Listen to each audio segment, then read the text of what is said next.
historical vehicle with a rear-view mirror, it appears to us that we're headed straight into a brick wall at 1,000 miles an hour. It appears that we are destroying the earth, polluting the atmosphere, wrecking the oceans, dehumanizing ourselves, robbing our children of a future, so forth and so on.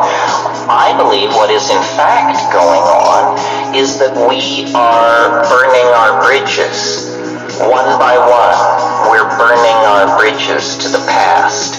We cannot go back to the mushroom-dotted plains of Africa or the canopied rainforests of 5 million years ago. We can't even go back to the era of cayuse and six-shooter of 200 years ago.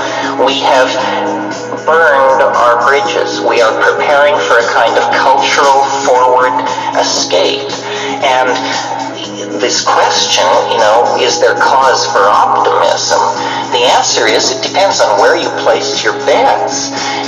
If you placed your bets on male-dominated institutions based on consumer fetishism, propaganda, classism, and materialism, then God help you, you should call your broker.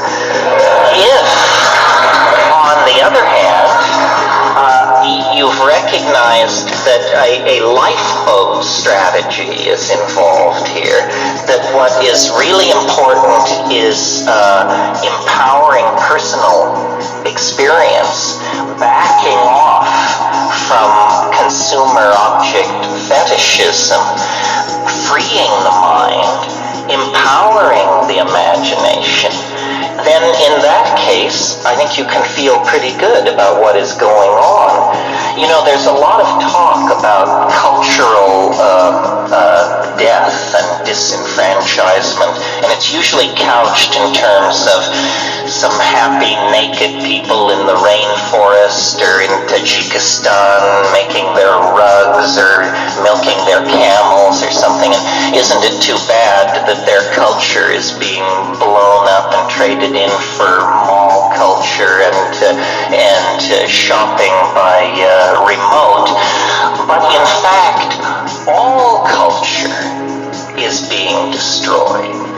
All culture is being sold down the river by the sorts of people who want to turn the entire planet into an international airport arrival concourse. And that's not the victory of somebody's culture over somebody else's culture. Nobody ever had a culture like that. That's just the victory of schlockmeisterism and crapola over good taste and good sense.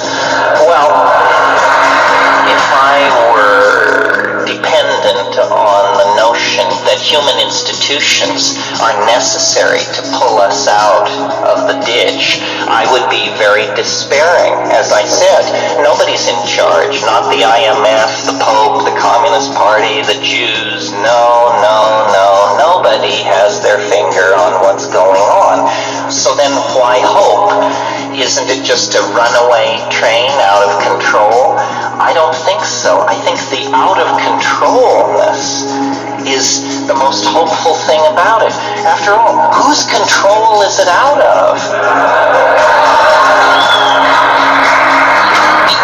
You and I never controlled it in the first place. Why are we anxious about the fact that it's out of control? I think if it's out of control, then our side is winning.